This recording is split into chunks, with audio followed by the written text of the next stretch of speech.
What's up, everybody? Welcome back to another episode of the Think Big podcast. We are at episode 119. That means we've been going live for 119 weeks in a row without missing a single episode. And as is our MO, we are fashionably late to our own podcast. So we got to start telling people that we don't start at 5 o'clock Arizona time. We started at 5 o'clock ish.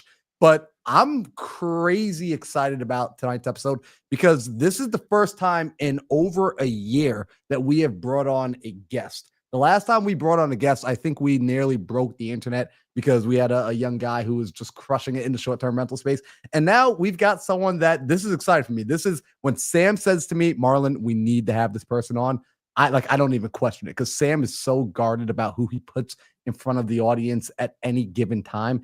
And I come to find out that this guy is from Long Island, where I grew up. And so we were just having a little pre-show conversation, talking about Strong Island, talking about the cool people out there and the things he's up to. So tonight, I'm excited. We're going to be diving into his story. We're going to be learning about the strategy that he leverages that's really been his claim to fame and how he's been helping other entrepreneurs step into the real estate space and really crush. But I'm going to pass the mic over to Sam because I want Sam to give a little bit of an introduction as well. And guys, here's what I'm going to tell you. Before we get started, if you already know that you get value when you're at the podcast and you're here live with us, be sure to share this episode now. Don't wait till the end. Share it now because you want to be live for the conversation. And we're doing a massive giveaway tonight. This is the first time we've done a giveaway this big. So we're doing a massive giveaway for this special occasion that will only be going to our most active audience members. So Sam, come on, tell us a little bit about who we have here tonight. Dude, I'm super excited about this one. So one, yes, to Marlon's point, we haven't had a guest on the podcast. Marlon and I go live every week without fail, no matter what, we're here. We haven't done a guest in over a year, and that guest was amazing. All the guests that we've ever had before were amazing, but Marlon and I had a discussion not too long ago, and we're like, we need to raise the bar before we start bringing people on.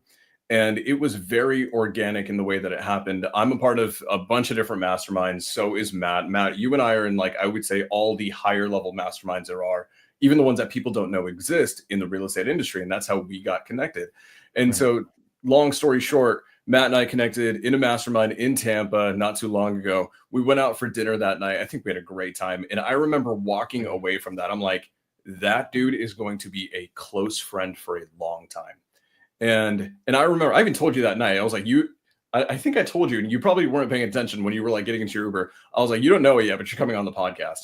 And then and we were like the first one we've had, and we've been so protective because we know one core rule about this industry. And it's that association can kill you if you associate with the wrong people. And our big thing for Marlon and myself is, I mean, like, we lead with so much integrity and we're all about ethics and keeping our moral center. And so when we find people who are absolutely actually crushing it in the industry, and B, have an amazing moral center and they're family oriented. Marlon and I, we're not married, we don't have kids, but I mean, like, I think we are so excited to be family men one day. So when we come across guys like you who are like all about their family, we're like, dude, huge. And so guys, I want to introduce you to someone who's absolutely crushing a strategy that no one talks about, honestly. I've done over 350 deals closed to this day, and I've never leveraged a strategy. And then I remember meeting you, and I was like, shit, should I have been doing that? And I probably should have. So guys, Matt, I want you to introduce yourself a little bit. But dude, I want to give you the floor. Introduce yourself and tell us a little bit about Matt Porcaro, because he's a cool freaking dude. Well, Sam and Marlon, thank you. That is the best. I mean, I can't go home now. My wife's going to be like, get out of the house. Your head's too big. I really, really, truly appreciate that. And I don't take that lightly at all. I think the same to you guys. I mean, the fact that you're doing this consistently every week for your community, for your audience, it's killer. A lot of people don't do it. You guys give wholeheartedly. So everybody that is here watching, you're in the right place. And I don't say that lightly. I know, Sam, we had a great conversation about, just business in general, but I knew immediately when we started talking, like, again, we crossed paths, but like, you're a real one. And I appreciate that. I don't take that lightly because that is what I am all about. And, my name is Matt Porcaro. Yes, I hail out of Long Island, born and raised here. And, my story is like a lot of people's stories. And I'm going to share it a little bit just because I found that it resonates with so many people. That's why I continue to share it. So I don't get tired of sharing it for that reason. But I think the big thing is like growing up, I always knew that the best way to describe it is that there had to be a better way. Right. And if you know what I mean by that, right? Like things just don't make sense as is. I always looked for like the ulterior ways of doing things, or like I just always that's what I grew up with, the mindset I was around, grew up in a blue collar family. My parents, investing was never said. Investing is for rich people. Investing is for smart people. Investing is for other people. We work hard, and we go on our vacations and stuff like that. But at the same time, because investing wasn't really talked about, and my parents, did have their own business, there was a lot of ups and downs. And financially, my parents were like not secretive about money and finances. Like, so I grew up in an environment where like if money wasn't coming in, like I knew about it. And when you're like 6 or 7 years old, man, like they talk about those first kind of formidable years when you're a kid, like how that changes your life. When I think back, like why I'm so passionate about this is because, dude, I just remember being the young kid, like seeing my parents get into arguments over money, having electric get cut off, from when my dad's business was completely shut down and stuff. And that stuff sticks with you so much. So understandably, I just wanted to find ways to make money. Like I worshiped money because to me, it was like the root of all evil, and not having it was the root of all evil. And then having it was going to like solve everything. So go down the rabbit hole. I did all the things that everybody told me to do growing up. My parents were like, listen, you don't want your own business. You want to go work. You want a stable job, a stable, a stable gig, go to school, get good grades, do all that stuff. And I didn't get good grades. Let's be clear on that. I really sucked at school, but I was really, if there's one good characteristic about me, it's that I get by the skin of my teeth with everything. When I asked my wife one time, we were doing it was like some book or whatever, and they would talk about everyone's superpower. And they were like, ask your partner what your superpower is, because they know you better than you know yourself. So I asked my wife one day, I was like, hey babe, what do you think my superpower is? And she's like, showing up on time, even though you have so much anxiety and everything leading up to it, like you still get whatever needs to get done. She's like, you drive me nuts, because like we'll have to be somewhere at 7:00 and it's like 6:58 and we're like leaving the house, but somehow we always get there on time. But I think the point of that is really crucial, like why the 203K way exists and everything like that. And the reality is I grew up in this environment. I went to school, wasn't very good, got into the work rate, in the 9 to 5, started working at a job that I just got by the skin of my teeth after graduating by the skin of my teeth, and getting into this environment where I realized that like, this isn't great either. This sucks too. Like I worked I worked a 9 to 5. I had 2 weeks of not even 10 days of measly vacation a year. I had a 3-hour commute into New York City every day, and I just hated it. And I was like, there has to be a better way. And lo and behold, I started doing all the deep dives, reading all the books, trying to figure out all these things. And I mention it every time because, again, everyone's story is the same. But I read a little book called Rich Dad, Poor Dad. I'm sure no one here has ever heard of that book, but if you have, you should go. If you haven't, you should go read it. But really, that book for a kid growing up in a blue collar environment where like investing is never spoken about, I wasn't gonna like that. It would like blew my mind. Like it changed my whole life. And I was like immediately drawn to the fact of like assets over liabilities and all these things he talks about in the book. But one of the funny things about it was that he talked about real estate and growing up in Long Island and being in New York. He's like talking about buying multiple properties. I'm like, I can't even buy one property in Long Island. Like, I don't think I'll ever buy a house. It's too expensive here. There's no way I'll ever be able to do it. So I wrote it off. And fast forward a couple of years, like it was always planted the seed in my head. And I tried a bunch of different strategies. I started going down the rabbit hole of real estate and trying out wholesaling, and I failed miserably at it. I don't know. You guys are way smarter than me. You cracked it. I can't crack it. I was too dumb to do it. I got a lot of leads. I couldn't close them. It was one thing after another, to the point where like my family's making fun of me. My girlfriend's like at the time girlfriend is like, why are you spending all this time, money, effort? You have a good job. Like you have a decent job in New York City. Why are you doing this? And again, it was always that thing inside of me that just was like, I know there's something more to life than this. I know there's like, this is not the way. Like there's got to be a better way. So fast forward, I essentially I exhausted every option on trying to find out how to break into real estate investing in New York, and tried all these different things. Went to the local RIA one night, and there's this lady, Melissa, who ran it. And she basically, Marlon, you maybe even know her as Long Island RIA, but Melissa ran it. And she's a really respected lady and just like has so many properties and all this stuff. And I asked her, I was like, listen, Melissa, I've been trying at this thing for years. I tried wholesaling. Like, I don't have a lot of money. I'm not sitting there with hundreds of thousands of dollars to invest. Like, I got a couple grand in the bank. Like, if you were me and you could do this all over again, what would you do? And she's like, well, I never personally did it, but there's something out there called the 203K loan. And I was like, I've been researching real estate for 5 years, never once heard about this. And I was like, okay, piqued my interest. I'm like, what is it? What can you tell me what that is? She's like, well, it's an owner occupied loan. So the whole thing is like, you don't own a house yet, right? And this was the thing. And I was like, yeah. She's like, it's a huge advantage for you. Actually, what it really is going to do for you is your owner occupancy, your newbiness, you're being new to this is actually a huge chess piece for you in this game. And she said, what it allows you to do is it allows you to not only buy a house, but for a low down payment, but also get all the money to renovate it. So here in New York, there were a lot of, there was a lot of like properties with like basements and stuff like that. So she's like, you're young, go buy a fixer upper property, put only 3.5% down, which in my case was enough to put down. It was only at the time, it was only $9,500. Put that down, live in the basement, rent out the upstairs, and then you have a property. Now you could build some equity into it from the renovation, do a live and flip, and go repeat the process. So my mind was blown. I was like, how come I've never heard of this? Like, this is amazing. I didn't know that I could buy something for less than 20% down, even as an owner occupant. I didn't know that there were programs out there where you could wrap in the renovation costs, all this stuff. So I immediately went home and started Googling it.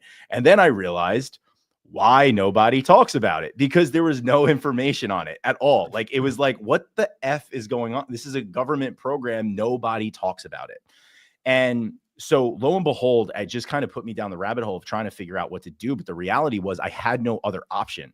And I knew that, like, if there was a will, there was a way. And I knew that that was the only way that I was ever going to break into this game, because it required a very low amount of out of pocket. And it was something that fit for me in my situation. So I went out there, I got pre-approved with it. I placed a ton of offers, got laughed at like crazy. I couldn't afford anything still in Long Island. I eventually found a completely dilapidated crack house duplex property. Nobody wanted to touch it with a 20-foot pole. It was that bad. They were selling drugs. It was a crack house. They were selling drugs out of the front window. There were people squatting in it. It was nasty. It was terrible. But suffice to say, it was the only thing that I could afford. And I couldn't even actually afford it because I think at the time my pre-approval was like laughable. It was like $300,000, which even back then, a couple of years ago, like was not nearly enough money to buy anything in New York. So, but I was like, okay, so this thing is 300,000. It was like listed for 290. I was like, how am I going to buy this? And I found out that day about this cool new other benefit, which introduced me to the house hacking concept. Was my loan officer said, well, what's cool about this is a legal 2-family house. And what's cool about these loans is that they're able to forecast the future rental income of those other units to help you increase your budget on what you're able to afford. So luckily, it kind of like dumb luck, really, honestly, I found out about this. We were able to forecast the future rental income of that other unit when I finished the property. So that got me just enough to get all into the property. So I was able to purchase it. I went through hell going through it. It was my first time doing it. Again, there was no information on this. So it was tough. I managed through it. Closed on the property. Took me like 100 days to close. It was crazy. Closed on the property, did the renovation, was all into the property for $350,000 when all was said and done. I was able to get it for $270, put $80,000 into it. That was wrapped into the loan. All I put down was $9,500. With this loan, I was able to wrap in the closing costs. I was able to wrap everything in. I was also able to wrap in the first couple months mortgage payments into it as well. We could talk more about that, but basically $9,500 clear out of pocket, bought the house, built, got it reappraised 8 months later after renovation completed for $480,000. So in just a couple months, I went from never having any experience with real estate to using this loan program, getting it $130,000 in equity. And not to mention, I was living for free in one of the units. And then very soon after I had gotten engaged with my now wife, I moved out of that property. And that property I still have to this day. It cash flows me $2,000 a month free and clear on that. all off of literally $9,500. Now, the craziest thing about this entire story goes back to the fact that I did this and I realized why nobody talks about it and all this stuff, because it was tricky and complicated. But, realtors were telling me, oh, it's too much paperwork. I remember being done with the project finally, after all was said and done, after all this crap that I dealt with trying to get it over the finish line. And I just remember getting handed the final inspection, the certificate of occupancy from the inspector.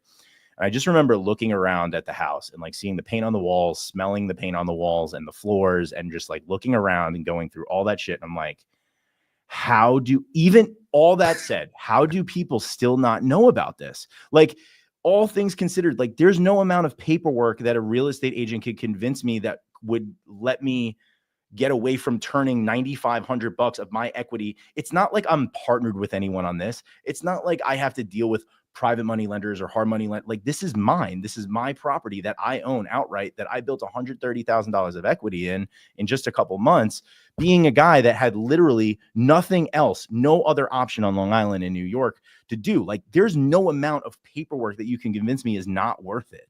So I was just blown away at that. And ultimately, what that did was it gave me the confidence, number one, it gave me the equity, number two, it gave me the cash flow, it gave me the experience. And I then took that and started getting into flipping. And I bought my next property 6 months later. I re-leveraged, did it again. Now today I'm using the same loan program on my forever home. I'm actually in my buddy's office. We're actually getting internet in it tomorrow. So my office will be set up. Finally done with that, building $600,000 in equity on that. And I put $60,000 down on that property. So I'm a big fan of this because it gave people like me a path that I felt like nobody else had. And again, I'm not as smart as you guys with the wholesaling game. I'm not as smart as some of you flippers out there. Like even as a flipper, I wasn't great. I did some good deals and stuff, and I still have some properties and everything like that. But like, this is my bread and butter. And this is what I believe in so wholeheartedly, is that there's no reason that programs like this shouldn't be readily available and talked about, especially right now with everything with rates and everything like this. This is the cheat code to get into the game right now. It's only gotten better since I started it all those years ago. But I know this is a long story, but hopefully everyone is getting the right thing. And again, the reason I share it is because I know that it does resonate with people. Dude. Okay, one, because I know Marlon's chomping at the bits right now. Marlon, you go first, and I've got some stuff I want to talk about. Well, too. bro, first off, Matt, like seriously, I love this story because it resonates. I feel like it double resonates with me when you're talking about being out there in Long Island, looking at these houses. Like, how the hell am I going to afford any of this? I remember thinking that, like, I was like, I can't buy a house. Like, everything out here is 400, 500, 600, 700,000. And like, how do I even get into this? How do I save up enough of a down payment? So had I known about this loan product, it would have changed. I probably wouldn't have ran away from Long Island, right? Like, let's be honest. Like, I ran away from Long Island, y'all, because I wasn't as smart as Matt. I couldn't figure out how to do it in one of the toughest marketplaces on planet freaking Earth. Yeah. And so what I want to highlight is something that you said, the fact that you found out about this product, but as you're in the marketplace and you're putting in those offers, it wasn't that you put in the first offer and it got accepted. It was offer after offer after offer after offer, being laughed off at the, like, we're not taking this. This is crap. And like the property you finally got, you said, this is like the drug infested property. This is like the beat up duplex that no one wants to touch. Effectively, you took on the problem everybody else was avoiding. You took on the work everybody else was avoiding. Like, people are missing out on the greatest opportunity because it's wrapped up and disguised as work. Like, I just want to highlight that. Freaking phenomenal, dude. Dude, I have to. I think Matt's exact words were "dilapidated crack house duplex." I think that's exactly what he said. And, yeah, that's what it was, hands down. Dude, I need to hit on this because it's actually really interesting that you mentioned that, Marlon. We're doing so much unique targeting in our business, and we're finding out where the biggest deals come from. And we've actually found out we can do less deals a year, make more money, more profit, have less competition, spend less money by just going and chasing the shit that no one else wants to touch. And it's maybe not the dilapidated crack house, but it's something to that. It's the stuff that right off the bat, people say it and they see it and they're like, oh, nope, I don't even want to try. And then all you have to do is understand that it's just a few extra steps of logistics. It's a few extra papers. It's a few extra perseverance. But if you get through it, you can unlock, like it's a new mental unlock very often. Yep. And for us, I would love to do half the amount of deals I normally do in a year and make double the money. That's called scaling, guys. It's actually really interesting. It's optimization and scaling. But the things I want to hit on, two things really quickly, because one, I want to make sure that everyone knows exactly what's going to be happening for the giveaway tonight, because we're going to be doing something that's super special. And I realized I didn't even announce it earlier, but I want to say this for everyone who's here for that, and you guys want to take advantage of that. We've given away thousands of dollars. We've given away books and resources and access to people's things and all the things.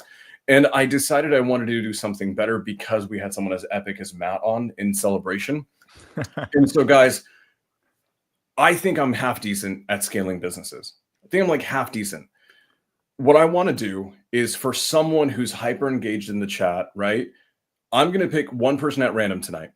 And that person, I've never done this before, and I probably will never do it again. It goes against a lot of what I usually preach. That person and I will jump on a one-on-one call. I am going to diagnose your business, and I'm going to take your business, and I'm going to use the killer KPI spreadsheet that we've highlighted so much on this podcast. And I'm going to create a special game plan specific to your business for you to scale it. Whether your goal is to make $250,000, $500,000, heck, even if you tell me you want to make $1 million in your wholesale business this year, I will give you the blueprint to do that completely for free. The only caveat, Marla, I'm going to tell them right now, outside of being loud in the chat, the only qualification that you have to do and that we will check on later today is that you are following Matt on Instagram, okay? And then his thing's right there at the 203K way, and that you are subscribed to his YouTube. Matt, what's your YouTube? At Matt Porcaro. So I know it's There a you little go. confusing there, but on YouTube, I'm Matt Porcaro. Everywhere else, I'm the 203K way. Beautiful. Appreciate that, man. And okay, so that's going to be What a deal. Holy end. heck. All they have to do is follow me and they get like one of the most life-changing calls possibly for them. That's amazing. Thank you, dude. They're going to report back to you. They're like, that was the biggest waste of time ever, Matt. Not a chance. But here's what's going to happen. And okay, so we're going to do that towards the end as we're wrapping up, because I want to get back to this. But I want to hit on something that, Matt, you said, and I don't think you realize how important it was because you kind of just went past it. Your ability, right? Your wife saying that, or your girl, was your girlfriend at the time or your wife? But one of them said that. Girlfriend at the time, but your girlfriend at the time said that your best thing, your best skill set is no matter what you feel like, no matter what's going on, no matter how much anxiety or fear or nervousness you have, or you don't feel like it, you still show the hell up. That is the most important thing that me and Marlon preach so much is good day, great, show up. Bad day, great, still show up. And the thing that people don't realize is bringing a blue collar work ethic into investing, in my opinion, is the golden ticket. We get into investing, right? And you mentioned this, how when you grow up investing in that nuance, it's not there in blue collar workers and in poverty stricken areas. Like people, we don't talk about leverage. We don't talk about how to go and do all these fancy, huge plays. And so when people get into investing, they think it's just a brain game. They think they don't have to work nearly as hard because they magically unlock leverage. And that's why no one grows. The people who crush it are the people who relentlessly show up. And I always look at their backgrounds, always. Law enforcement guys crush it. Military crushes it. Athletes crush it in entrepreneurship. Dude, athletes. And it's literally because of this. It is not because there's some amazing geniuses. Very often, if you look at most of them, they'll probably be the first ones to tell you that they're not the smartest, they're not the smartest cats around, but they will freaking show up to the starting line every freaking time. So, dude. Not to cut you off, man, but I think the biggest thing with all of that, all those things that you talked about is just like strictly delayed gratification, right? And trusting the process. Like, that's the thing, man. Like it's the hardest thing for us to do in this day and age. We live in literally instant gratification society. That's what it is. I ordered something on Amazon today. It came to my front door before I even knew that it was going to come. Right. It's like the reason athletes and law enforcement and people from those blue collar backgrounds and stuff like that do is because they don't have an expectation. They just know that they're told they're coachable. They're just told they're like, listen, this is the work you put in every day. Right. Like Steph Curry didn't get good at shooting threes from like watching YouTube videos on how to shoot threes, right? Like he got good at shooting threes by shooting threes more than anybody else out there. And he just knows that in order to maintain it, and he doesn't sleep on it. It's not like once you get good at hitting them that you're going to stop, you're going to dial it back. It's like, no, you lean into it even more, man. So yeah, that's a great point. And thanks for bringing it up. You know, the joke I always make too is like, I'm too dumb to quit. Also, like I kind of have like a pig-headed determination. Like I'm too dumb to give up on stuff. I probably, you know, sometimes I've taken longer on things than most. I take way longer to figure things out than anybody. But yeah, man, that's super cool. Well, let's do this because I wanna understand this, right? So Matt, you've taken effectively.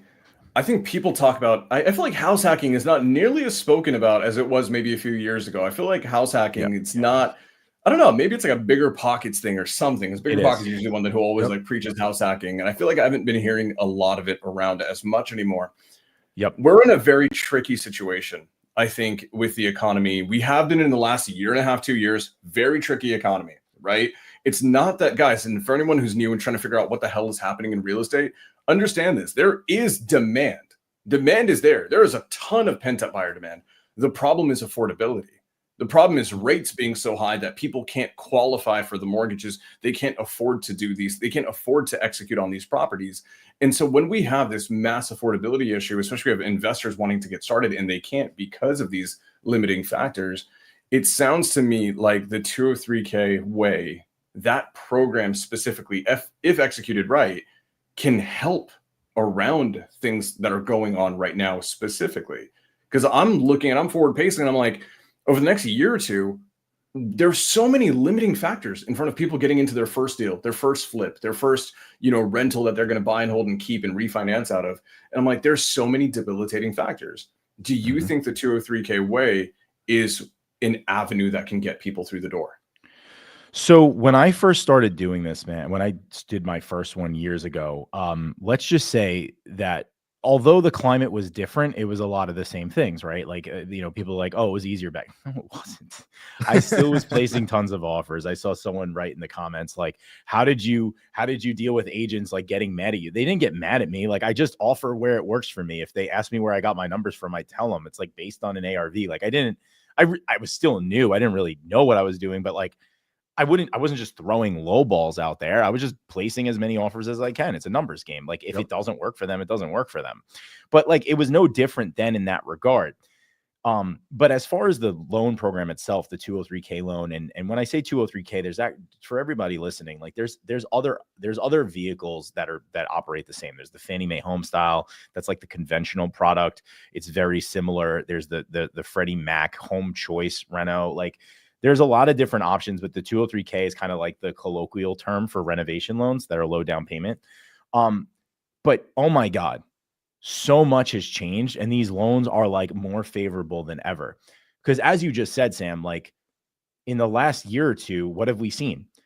Low transactions, right? Like in some cases, record low transactions. We've seen lack of affordability. We've seen all these issues. Now, remember, even though we don't think about it this way, but like FHA is a business. It operates kind of as a business. Fannie Mae, Freddie Mac operate as businesses. So what happens if they no longer can endorse new loans because nobody else is buying houses? So because of that, they've gotten very forgiving on a lot of different guidelines and regulations in the last year or two. To answer your question, like the 203K and this strategy and everything, like, dude, I bought my forever home and I'm like, I'm not going to be continuing like more house hacks and everything, although I help tons of people do it. Like if I had this, the landscape that's available right now, if I had this and I was in a position to house hack and I was in a position to own or occupy multiple properties and stuff like that, dude, I would be blowing it up right now. It is crazy how effective it is with all the changes. I'll give you one instance, right? So we all talk about buying multi-unit properties, right? To go back, I want to touch on this really quick because you brought up the bigger pockets thing and why house hacking isn't a thing or a concept anymore. The reason, or you don't hear it as much, the reason being is because people were getting in by the skin of their teeth with like the idea of like buying a quadplex, living in one unit, renting out the other units. And then you were able to there were some lucky instances that you'd hear on some programs and stuff where people would like buy a quadplex, walk in and get their entire mortgage paid for while they lived in one unit. I don't have a problem with bigger pockets. I have a problem with them kind of like over exaggerating certain things and grandiorizing. That's not even a word probably, but like making things a lot bigger than they appear type of thing. The idea that was never really the case, right? What I've seen a lot of in the last couple of years are people that bought multifamily properties as house hacks, 2 unit, 3 unit, 4 unit, especially everyone wants 4 units because more units, more better, right? Not necessarily. What happens is like more units, more problems is what I like to say. Pretty sure Biggie said that back in the 90s, more units, more problems. So the idea is like, that's the grass isn't always greener, but the reason why they were falling out is because people were buying move-in ready duplexes and triplexes and quads with FHA loans with 3.5% down. And when it's move-in ready, there's no equity there. You're buying at the top of the cash flow cycle. There's no room for anything. The 203K in the process, like it just pours gasoline on house hacking and the live and flip concept, because you're able to still buy multi-unit, and I'll go over a couple crazy changes that they've made in a second, but you're still able to buy multi-unit, but you're able to buy distressed multi-unit. So when you get in at a lower cost basis, it's the BRRRR strategy, right? You're getting in at a much lower cost basis. So not only are you building equity using none of your own money, you're using the bank's money. Like the classic BRRRR strategy, like as like David Green originally talked about it, like in his book, was like the first property you buy, you pay for all with your own cash, and you finance the entire renovation, and then you refi all the money back out. Who's got like $500,000 in their bank account is able to do that? And even in New York, you still couldn't do it, right? This is the opposite. You're able to put down very little and then 10x your return because you're putting such little down. Even if you make 10, 15%, you're still like quadrupling your money. So what you're able to do is you're able to get in at a lower cost basis, do value add investing, find properties that you can add bedrooms, add bathrooms, be able to increase the value of the property, be able to increase the rental income on the property. And then you can get in and turn these properties, to your point of like properties that people are overlooking, you can turn them into, higher cash flowing assets, bigger equity plays, stuff like that. What's crazy with the changes that they made in the last year or two specifically, which are major. The first one is that accessory units and ADUs are very popular right now. It's to solve the housing crisis, which is a very big issue, right? There's not enough places to live right now. Now, we say a lot of people want to buy houses, but there's a lot of people that don't. And there's a lot of people that want to just rent, but there's also a lot of people that can't even afford the rent on places because they can't afford to rent a whole house or something like that.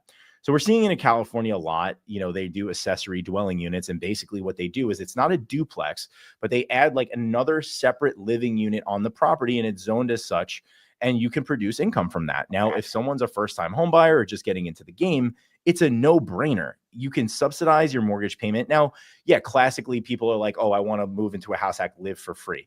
You can, and I did it. Many people can, but like when I say live for free, maybe you're coughing in a couple $100 a month. But the idea here is I like to call it like, guys, if you could buy a $600,000 property, but then only pay a $300,000 loan mortgage payment every month, I always say that's like driving a Ferrari and only having a Honda car payment.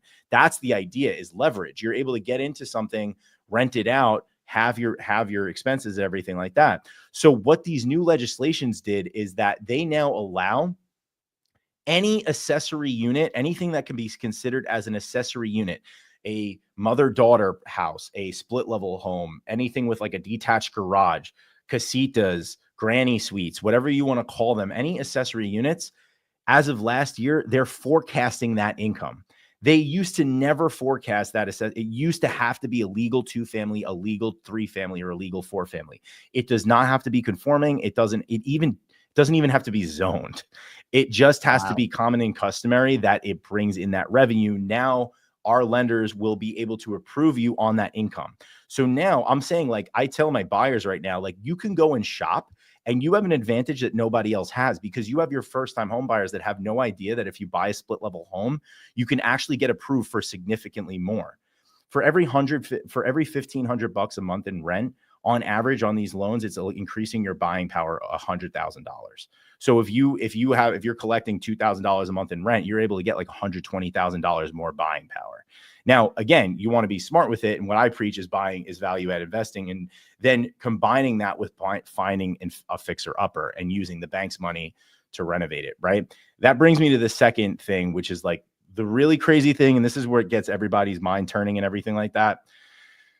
So the 203K loan, they know it's owner occupant loan, right? So they're expecting that you're going to live there. Now, people always think about this. How can I use this as a flipping loan? That's not what it's meant for, right? I did it slowly over the course of a couple of years. You do it for capital gains reasons, whatever. You hold it for 2 years. You go. I've kept all mine as rentals, and the ones I flipped, I regretted and wish I kept them as rentals. But the cool thing about it is that they know that you're not going to be able to live in a property that's being actively renovated. So they always had the option. You can wrap up to 6 months mortgage payments into the loan as well. So when you close on the property, you put your $9,500 down. And I kept a couple, it was like a couple months, like 3 months. That was all I was able to wrap in. So I wrapped in those mortgage payments, and I didn't have to pay out of pocket for that mortgage while I was renovating it. Last year, at the end of last year, they increased that to 12 months. So now you could put 15 grand down on a property, not have to pay for it for up to 12 months on it. And then you literally can move into the property, start cash flowing day one when you get tenants in there, and never have to pay out of pocket. So like, we've seen those things like PC Richards, or like some like Best Buy commercial, like buy now and not pay for 12 months. You can do that with real estate now, which is crazy. And again, with great power comes great responsibility, right? Like this is a thing why if you buy something where your tenants are going to be paying the mortgage anyway, or you have a rent, like this is a way to leverage yourself into the game, keep more money in your pocket. And I tell people, imagine you no longer have to pay $35,000 in mortgage payments in 1 year. What could you do with that extra $35,000 not having to pay that? So you would take that and go invest it somewhere else.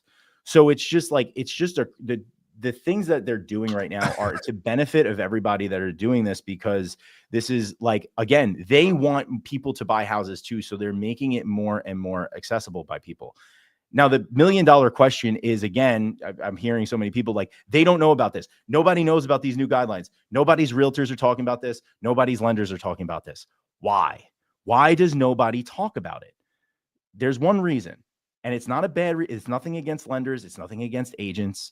But the one reason is that it only benefits you. It only benefits the buyer. It does not benefit them at all. They see it as, like we said, more work. Oh, there's another step that we need to take before getting to the closing table. If a real estate agent sees 5 steps to get to their commission check versus 3 steps to get to their commission check, they're going to take 3 every single time. And unfortunately, they're going to lie, cheat, and steal and steer you out of that way, because in their defense, they want to get their commission check. That's what they work on. But they're going to tell you that it's not worth it when obviously I'm telling you financially how insane it is and how incredibly worth it and how it could change a lot of people's lives, how it changed my life, everything like that. They're not going to want to do it. On the lending side, kind of same rules apply.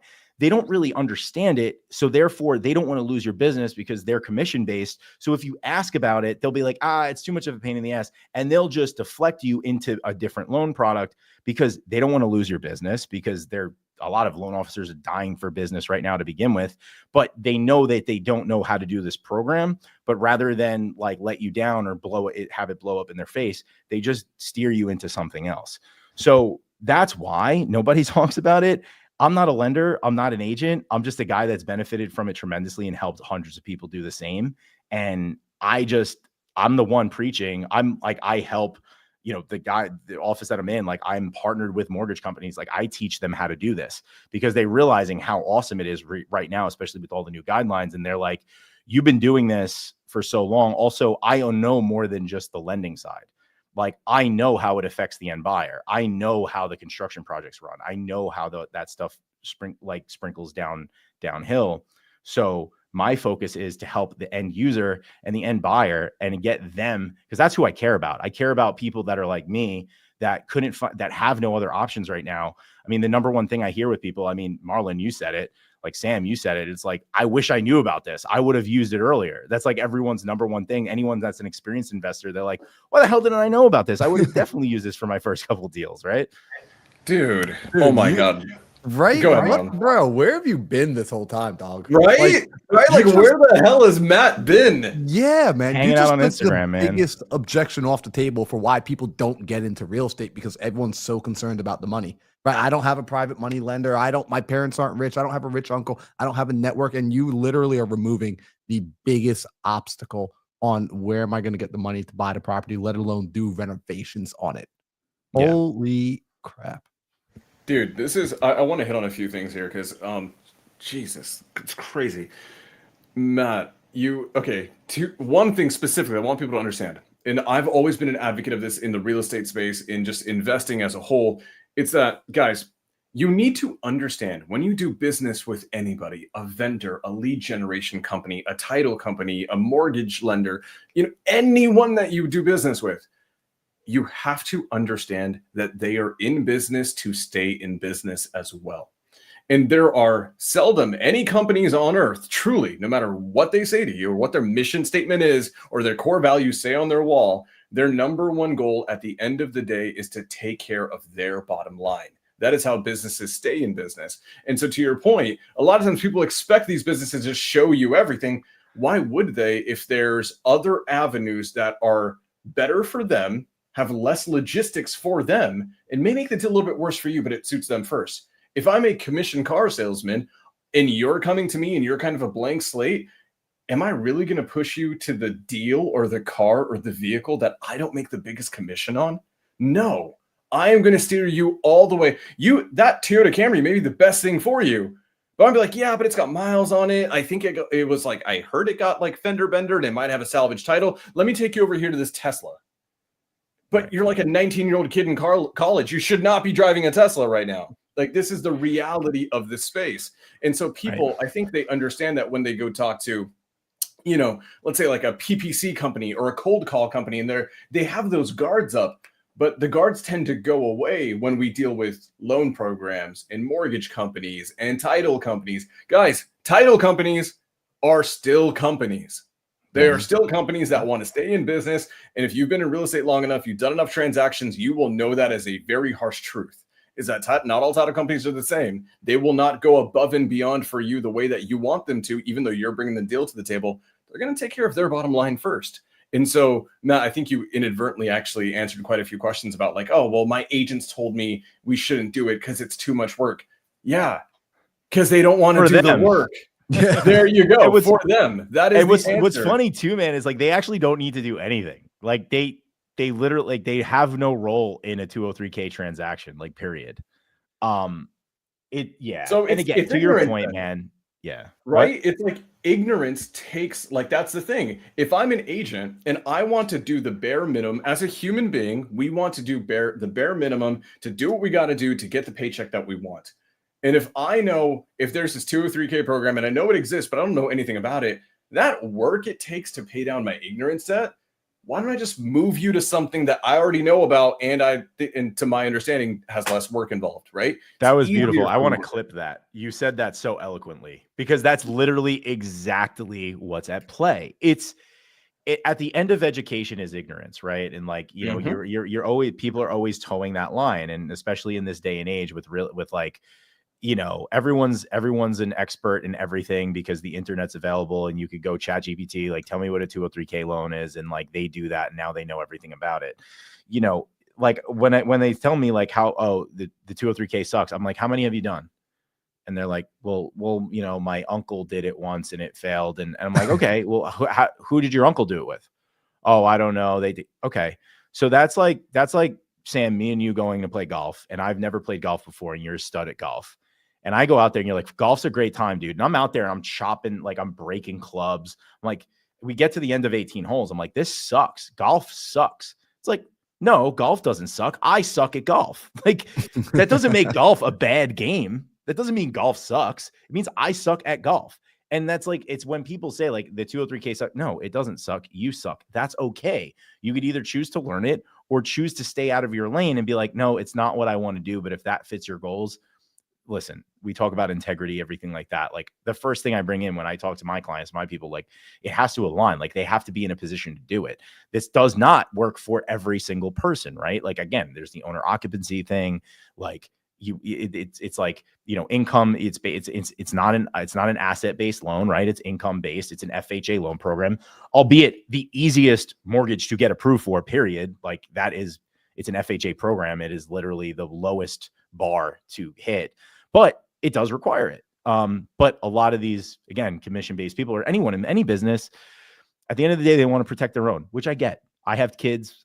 What's important to me is feeding them. But I mean, with this, man, it's like the whole thing with this is like, nobody talks about this. So for me, it's like the only way that people can get talking, like I'm one person, like it's me on my Instagram, it's me on my YouTube channel. And like, I'm one person and we have all these awesome people here that are listening in and everything like that. And like, that's good. But like the best way I could do this is just help more people do it successfully and learn by actually doing it. Not like, oh, I heard it sucks or whatever. Like, no, more people that are like success stories with the process, and then they'll go and tell their people and their people. So that's what's important to me with this, it's just doing it the right way. I love this right now, guys. If you're getting value from this and you're thinking to yourself, you're like exactly what Matt just said. Like, yeah, like he is only one person that can share this message, and you're knowing someone that's been trying to get into a home.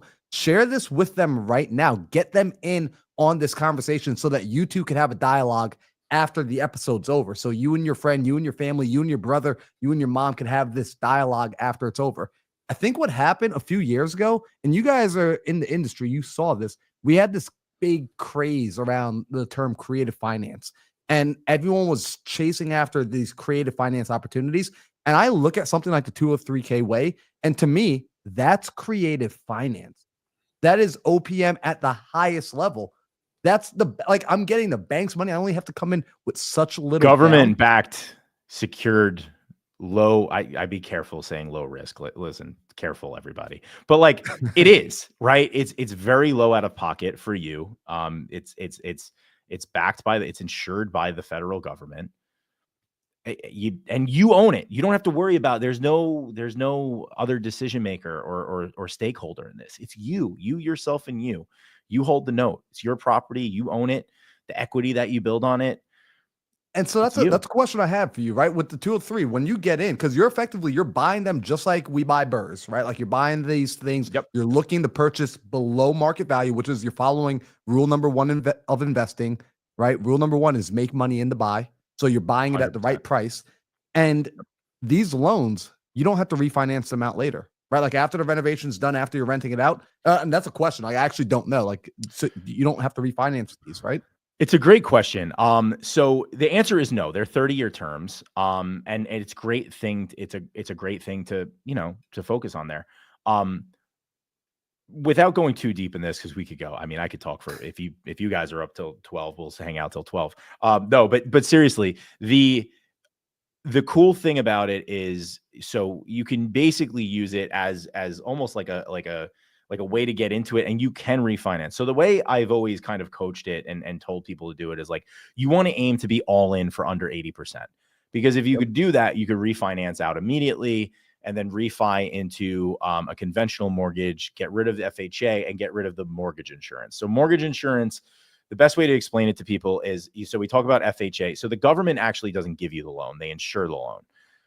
The way insurance companies work is everyone pays them a little bit every month. So every FHA buyer pays the government or pays a little bit into this big bowl of this FHA insurance fund, where this is the government's way of saying like, hey, you guys are subprime borrowers. You're putting less than 20% down. You have a little bit lower credit. You have a little higher debt to income ratio, but we want to instigate. We know homeownership is the fabric of the United States, which I'm a big believer in. And they know that homeownership is good for everything and everybody. It's good for communities. It's good for kids. It's good for families. It's good for the economy, everything. So they do this to do that. If one of these people ends up defaulting, the bank is more incentivized to give low, subprime people these mortgages, because they know that it's insured by the government. So if they made their payments for a couple of years, defaulted, they go back and tap into that bucket. It's a couple $100 a month. It's a great way to get rid of it if you want to make it into a rental, increase your cash flow. And that's the whole point of, like, to your point of like building equity and getting in for a lower cost estimate.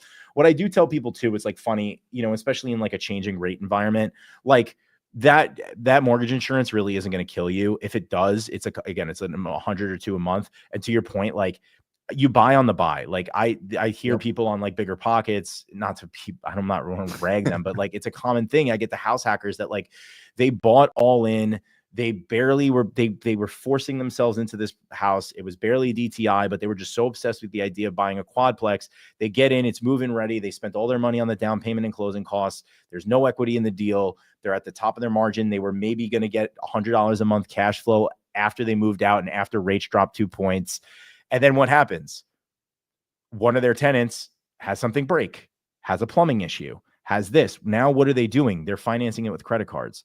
They're financing it. They're over leveraging their DTI. The whole reason they got into house hacking was to be real estate investors, but it did the complete opposite. It made them a tired landlord immediately because they came into it and they didn't buy right. So I don't think, call me biased, but house hacking without the 203K or without value add investing, it's a recipe for disaster. It's not going to work. Like, again, a couple of years ago, maybe like when rates were 2%, people were squeaking by, and that's why it was like maybe getting a little hot for people.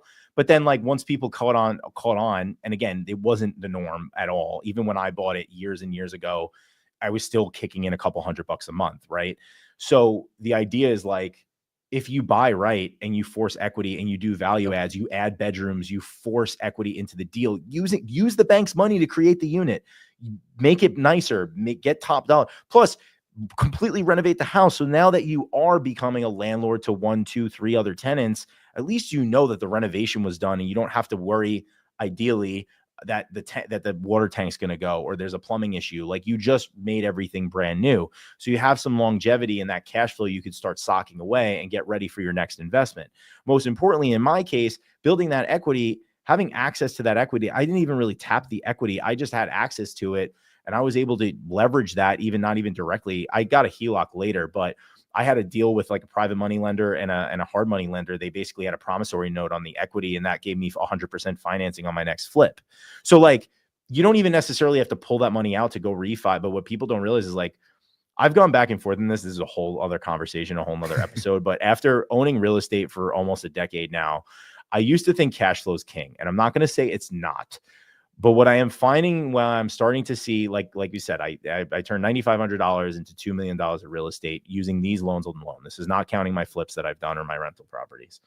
The coolest thing about it is like that equity does way more for me than the cash flow does. Like, I flipped way more. I don't have a lot of cash flowing properties, but that equity is such a huge tool for me. And that's wealth. That's like real wealth. That's wealth that'll stay with my kids. That'll wealth that'll stay with my family. That's stuff that, like, my net worth is really effective. It helps me get credit lines. It helps me, gives me so many options, man. So like, building that equity on these deals is so important, man. It's so important. Matt, you got me smiling right now, man, because I feel like nobody's freaking talking about equity anymore. Like, I don't know when I stepped into the twilight zone. I don't know when it happened that investors started buying these non-equity, non-cash flowing assets, and like it became a trophy thing to say you own a house. I don't know when it happened, but like equity, I agree with you, man. Equity is king. When you understand finance, I find most people aren't really ever understanding truly the big picture. That's why we try and have these podcast episodes. That's why we try to have guests like you that are able to give perspective, give a bigger picture, a larger picture on how it all actually connects. Yeah. Well, think about it, right? Like, sorry, just to highlight your subject, right? So think about it. So if I bought a house, and like, let's just say people, like, again, this is another, I'm not picking on Bigger Pockets anymore. Other gurus say this too, of like $100 a door, right? They do this whole idea of like, if you can make $100 a door, you're going to be great. Okay. While I also wholeheartedly disagree with that, not down the road. I get it. Like, also, when you're one of these gurus that has 500 properties, sure, you'll take $100 because your tax benefits and all that. It's a different conversation. When you're first starting out, you need like as much cash flow as you possibly can get, like, because like you need to bolster yourself. You need to be able to build your FU wall, as my friend Daniel Kleiman says. Like, you want to make sure that you build enough of a wall to subject yourself to that. But here's a thing about cash flow and equity, right? When you build $50,000 of equity on a deal like this, which is day in, day out, I see it all the time. Like, that's the low end. Usually we're building 6 figures of equity, right? But like, you build 50,000 or 100,000. Let's say you do take down one of these $100 a month or $200 a month properties that you're getting. Okay, cool. That's a nice win. Cool. But well, let's think about $100 a month. We'll call it $1,000, $1,200 a year. Okay. Versus I built $100,000 of equity on the renovation. How many years of cash flow will it take me to make that $100,000 in equity by just buying a distressed asset, versus how many years is it going to take me at $200 a month cash flow to hit $100,000? Dude, it's like not even close. So how are you not focusing on equity? Equity is immediate, man. Like, you have the ability to immediately, like, take in all the cash flow immediately. And then if you, everything else is a back end. So it's like, and again, when you're using the government's money and you're putting so little down, it's a no brainer, right? Use their money to force that forward. Matt, I got to ask you a question. And I know Sam's got a question, or Sam wants to add something, but did you, when you started doing this and you're starting to build and this started to click, did you start doing, I call them like financial audits on yourself? Like, did you start doing like these net worth audits on yourself when you started to see the math clicking? Like, at what point did it click for you that, like, holy crap, this is what's possible if I'm buying into these chunks of equity by going and getting good deals? When did you start paying attention to it?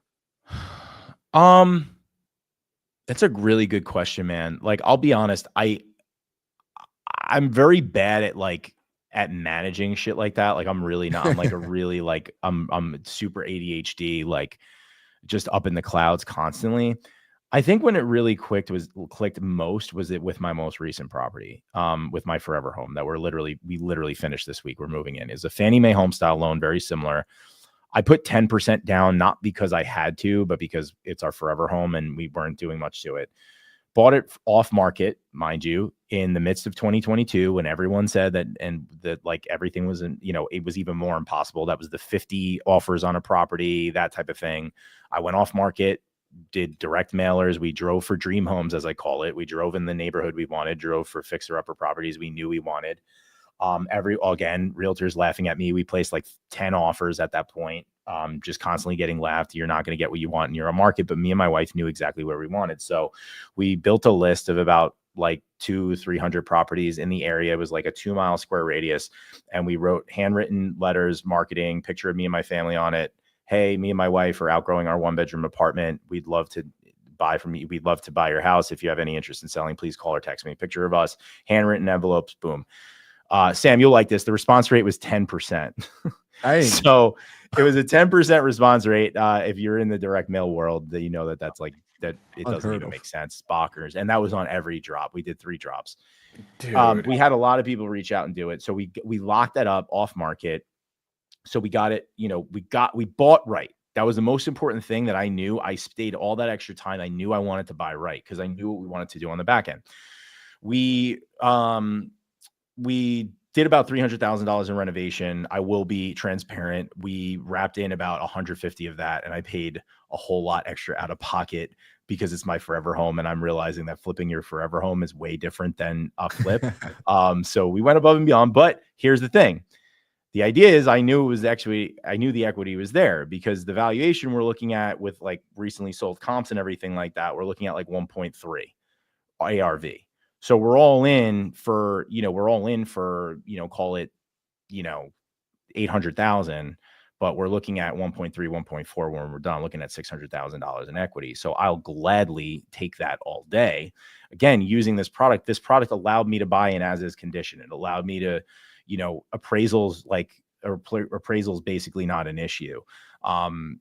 We closed in 38 days. Like, we closed fast. What's cool about it is you're buying as is. So there's no back and forth with the attorneys and here in New York. Like, you're taking as is. As long as you have your ducks in a row. We had the contractor like put together the scope of work. The inspection got done. It was done in 38 days.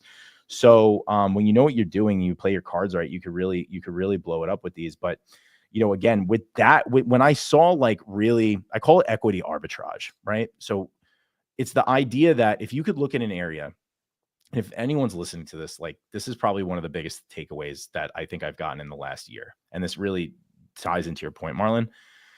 The idea of equity arbitrage is this, right? We've all heard of Airbnb arbitrage. We know what arbitrage is, right? It's basically taking something for a lesser value, finding a higher value, a higher value use for it, and taking the difference. So using stuff like these bank loans and these renovation loans to do this renovation, if you know that in your market, like in my market, for example, I know I could do new construction or add square footage to a property. Like, for example, there was a screened in porch in the back that we expanded. It was a couple hundred square feet. We added that. That's now new gross living area. We knew that we could build that for about $200, $225 a square foot. We also know new build top of market construction in our area is $425 a square foot. So we're arbitraging the equity on our house by knowing that in our market, it costs us $200, $250 a square foot to build. And we know that it's worth $400 on the back end, right? So when we know that, now we can make conscious decisions on how we're going to expand on the property. We know that if we add a bathroom or we add this, it's going to cost us X to add the bathroom, and it's going to increase our equity a certain amount on the back end, right? So when you look at it in like price per square foot kind of areas, and that's easier for me personally to kind of understand, what you do is you take this concept and then you go look for property. And that's what like people in my community and everything are doing now with the house hacking concept, everything like that. Like, we're looking for houses that are already set up like this, like garages that we can convert into more living space, right? A detached garage we can convert into more living space, stuff like that. And then if we can just increase that gross living area, that's the best way to increase value on a property, best way to increase equity on a property. And again, if you could build it for, maybe in your market, it's 150 and you know it's going to be worth 325 on the back end, that's $100 per square foot profit that you're making on your equity. So like that concept of like dialing in on every property that I look at now to focus on how can I increase the value immediately. And again, cash flow aside, that equity is there. And people like argue it's not liquid. When you get to a point where you have multiple properties and you have banking relationships and stuff like that, it is very liquid. It's liquid in the form of credit lines, all kinds of stuff like that. Right. Dude. Okay. We're running over on time, and I want to make sure that Matt gets back to his family. He needs to get back to his family, because I'm absolutely trying to get in with that entire freaking clan, and I don't want his wife hating us because he's no, never that. She knows how passionate I am about this. Dude, here's one thing that I don't think we've hit on, and we've hit on, but we haven't outright said this, guys. No matter what strategy it is, no matter which one, nothing trumps. No strategy will cure having a shit deal. Bingo. That is it. That is it. And the one thing about Matt's been investing for a decade now. It is not overnight. It is not a get-rich-quick scheme. It doesn't override a bad deal being a bad deal. And so I'm absolutely loving this. And here's what I love about this.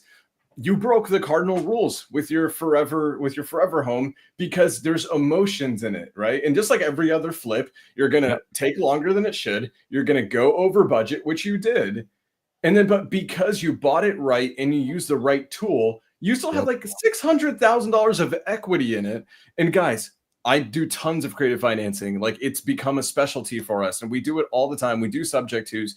We do all the things I'm going to tell you right now as someone who is trying to grow, and I'm feeling this growing my portfolio. There is something about having equity to just be able to fall back on. It is one of the most potent things. It's not just a financial thing. It's this. It is a safety net for you mentally as an entrepreneur. And whenever I look at entrepreneurs in the real estate space who are over leveraged and they have no equity they can tap into anywhere, they start becoming frantic and making bad decisions. And it's because they don't have options. But when you have equity, to Matt's point, when people think it's not liquid, no. When you have equity, you have options. You just need to go talk to more people. You need to go talk to more banks. You need to go talk to more people to give you lines of credit, to be able to pull a HELOC, to do all the things that you got to do. So guys, two things. I stand by this. Cash flow. I've got properties in some of the greatest markets in the country. And trust me, cash flow can be very fickle, especially when things break. And I'm telling you that because I literally just paid a bill today for something that broke at a rental that Jeremy Davis was staying at. Jeremy broke it. Send the bill to him, man. Yeah. So, and that wiped out cash flow, but that's okay. Why? Because that house has $150,000 of equity, and that's my safety net. Guys, I would love to be able to stay here and just pick Matt's brain all day because he's freaking awesome. Oh my God, he's so amazing. And I'm learning so much. I think Marlon's learning a lot. And because me, I don't really do flips and I don't touch renovations because I'm always like aware of all of the bad stuff. And I'm looking at all that you're telling me. I'm like, holy crap, there's so many opportunities I just didn't know. So I want people to go and learn more. And I think the number one place, guys, it's going to start with going to Matt's Instagram. Okay. It's going to start with going to his Instagram and his YouTube channel, because on YouTube, you're going to have some longer form stuff where they can really sit in and dig deep and start learning a lot more. So guys, again, let me do this. Let me hide this really quickly. So right there at the 203K way, that's him on Instagram, and on YouTube, it's just your name. It's Matt Porcaro. Yep. And what I'll throw one more bonus for everybody here. So I haven't actually released that it's happening yet, but every now and again, I'll do like somewhere quarterly. I do a house hacking to wealth workshop. It's free. It's 3 nights, Tuesday, Wednesday, Thursday of next week. I go all in. If I know maybe some of the people that are in my community are watching. If you get anything from me, I do not hold back at all. Like I have no business in holding back. It doesn't do anything for me. So I lay it all out. If anyone's interested in that, again, it's not released yet. So you can get on the waiting list. It's the 203kway.com/waiting list. Sam, I hope that's cool if I plug it. But for anyone that's interested in this, like I give everything on that, like everything you need to know about this hook, line, sinker on that 3-night workshop. So I'd love to see you guys there. Let me know you're here from, Sam and Marlon's community, and I would love to have you. But again, I haven't released it officially yet. I'll probably announce it tomorrow or the next day. But if you're on that email list, I will send out the notification and the Zoom registration. And in the meantime, mark your calendars. I usually start 8 p.m. each night next week. So if people are like, oh, I want to hear so much more, I want to know more about this, that'll be the best place. You're in a good position right now to watch that. Bro, for next week. There's so many of the questions that we had today. We just don't have time. They were so technical. And yeah. And I love that because it means people's gears are spinning, right? Their wheels are turning. So I huge 100% guys, you guys need to go and plug in with Matt on all the things on Instagram, on YouTube. Go to the workshop, especially. I mean, that's just amazing. Be able to spend that much extra time with you is awesome. Guys, okay, I think it's time for a giveaway because, dude, you crushed it. And I want everyone to be like, holy crap, on Think Big today, we had some mindset unlocks, we had some investment unlocks, and I want them to be able to just walk away and be like, holy crap, this Tuesday night was a pivotal moment for them, especially this early in 2025. So do me a favor, everyone in the chat, if you have followed Matt on Instagram and on YouTube, do me a favor and just put done in the chat, or just let me know in the chat. And what I'm going to do is, Matt, just make sure that they did.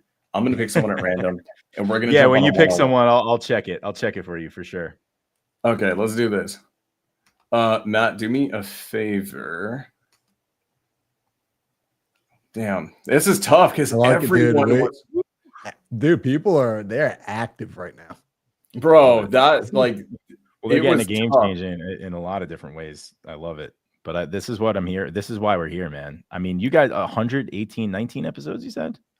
119, yeah, 119. That is like, dude, congrats. Like, kudos. I can't even express, like, I don't think, I'm sure people know, because people know in your community how awesome. And I know I actually went back and started watching some of your old lives, and it's awesome how much you pour into them. But dude, like, I don't think people understand how amazing that is, but it's a testament to why you guys do so well in what you do, because to the whole point of what we started with the episode is consistency.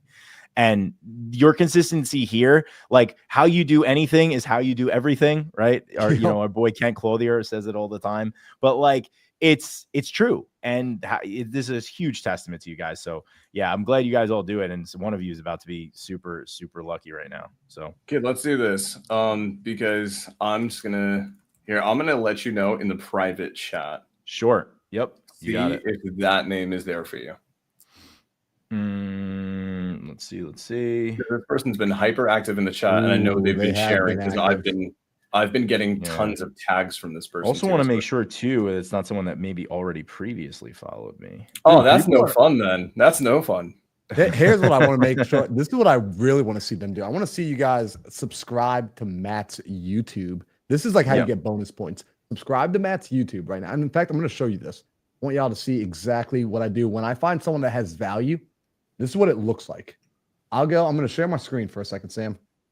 Go for it. Let's see if it lets me. Fun fact, Matt, that night that we got dinner in Tampa, literally after we left, I had to go back to the hotel to go live for Think Big. It was that night too.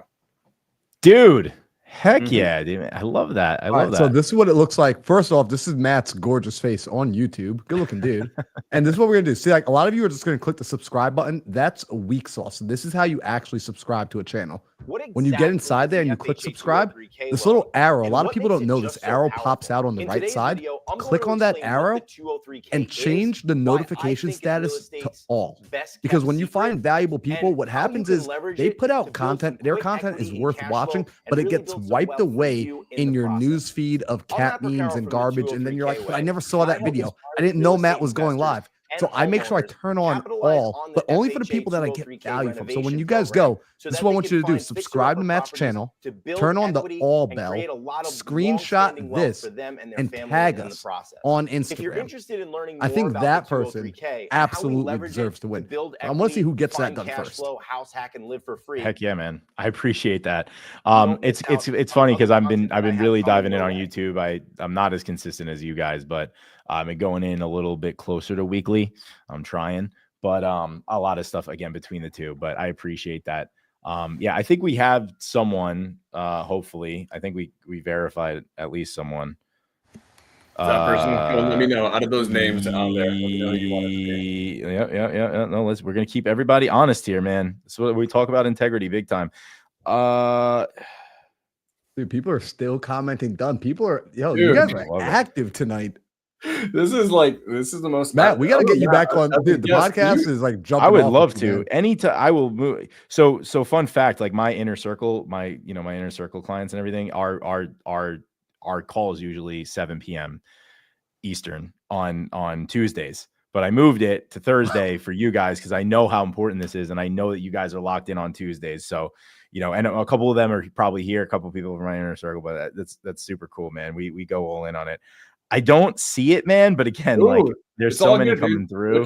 Do me a favor, look at the chat and then see all those names, the 5,000 people who put the word "done" there.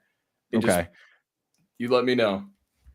Okay, that sucks because the person I picked, I was like, dang, that person would have crushed it. You guys messed up. Oh man. I confirm. You guys gotta follow rules. The one before is followed. Ooh, honorary shout out though. While we're picking a name, honorary shout out to Savan, honorary shout out to Tiffany Chow, honorary shout out to Sydney Nash, because honorary shout out to Chris Dickerson. Right, these people already tagged us on IG. They've been tagging all throughout. Honorary shout out to Amani. Honorary shout out to Xavier. Honorary shout out to Chin May. Like, y'all have already been tagging all throughout. You've been sharing the podcast. You've been sharing the value. You're my kind of people. We love you. Okay, let's do this. I want to, because we've done so many giveaways, and it's funny, half the names that Marlon announced we've done giveaways for. But right off the bat, the person we're going to go with, congratulations to, let's go with Issa. Heck yeah. Let's go with congrats. Issa. Issa, do me a favor. I need you to go ahead and DM me on Instagram.